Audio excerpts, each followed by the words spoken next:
허리가 아프면 디스크나 단순한 근육통을 가장 먼저 의심하고 치료하는 경우가 많습니다. 하지만 치료를 받아도 쉽게 호전되지 않는 경우를 종종 경험하게 되는데요.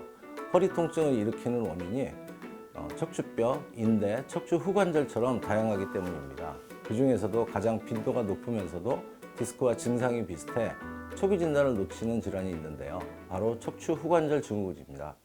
안녕하세요. 신경외과 전문의 강건수입니다. 척추뼈는 33개로 사이에 디스크가 들어있어 목을 움직이고 허리를 돌리고 굽히고 할 수 있는데요. 척추 앞에는 디스크 관절이 가장 큰 역할을 하고 뒤쪽에 후관절 2개가 보조를 하고 있습니다. 후관절은 활액망으로 덮여있는 윤활관절로 척추체와 후외측에서 체중 부하를 전달하는 데 중요한 역할을 합니다.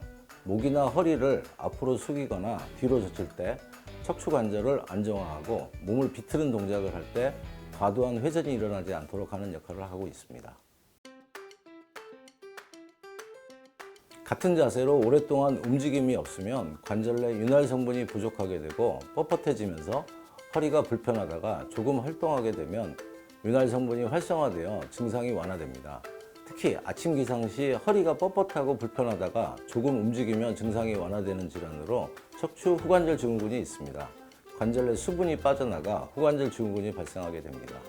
만성 요통의 15에서 40% 정도를 차지하고 40대 후반부터 70대에 걸쳐 주로 퇴행성 척추 소견이 있는 환자에서 흔히 보이는 질환입니다. 전형적인 증상은 아침에 일어날 때 요통과 허리를 뒤로 젖히면 통증이 유발되는 특징을 가지고 있습니다. 잘 때는 관절의 움직임이 없어 관절 내 윤활 성분이 줄어들어 일어나면 뻣뻣하다가 활동하면서 부드러워져 증상이 완화됩니다. 허리를 구부리면 앞쪽의 디스크에 무게가 지탱되고 뒤로 젖히면 대부분 후관절 부위로 하중이 걸려 증상이 악화됩니다. 그래서 평상시에 약간 허리를 구부정하게 다니시는 경우들이 많습니다. 심해지면 엉치나 허벅지, 방사통이 발생하기도 합니다. 두 질환 모두 요통과 하지 방사통이 나타날 수 있는데요. 후관절 증후군에서는 허리 통증이 기상시 심해졌다가 어느 정도 활동하면 완화되고 허리를 구부리거나 앉으면 완화되지만 뒤로 젖히면 증상이 악화됩니다. 디스크에서는 활동하면 증상이 악화되고 허리를 구부리거나 앉으면 증상이 악화되는 특징을 가지고 있습니다. 후관절 증후군에서도 디스크의 방사통처럼 다리가 저리고 아플 수 있지만 허벅지까지만 통증이 있고 무릎 밑으로 종아리나 발 쪽으로는 방사통이 나타나지 않습니다. 퇴행성 변화와 외상에 의해 복합적으로 발생하게 되는데요. 계속적인 요추의 반복적인 신전과 회전 운동으로 관절낭이 손상되고 관절 내 골절 및 관절낭 파열이 발생하게 됩니다. 디스크의 퇴행성 변화로 디스크의 높이가 감소하게 되고 관절의 상하단이 미끌려 불안정해지면서 활액관절에 손상이 오면서 주위 골조직과 마찰이 생기고 관절 부위에 마모가 생기고 관절광이 점차 섬유화되고 염증 반응을 일으켜 통증을 유발하게 됩니다.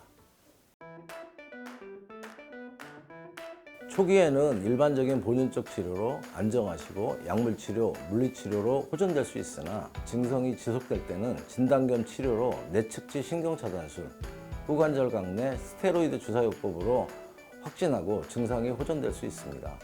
내측지 신경차단술에 반응이 있지만 증상이 반복되는 환자분들의 경우에는 고주파를 이용해서 후관절 신경파괴술을 시행해 볼 수 있습니다.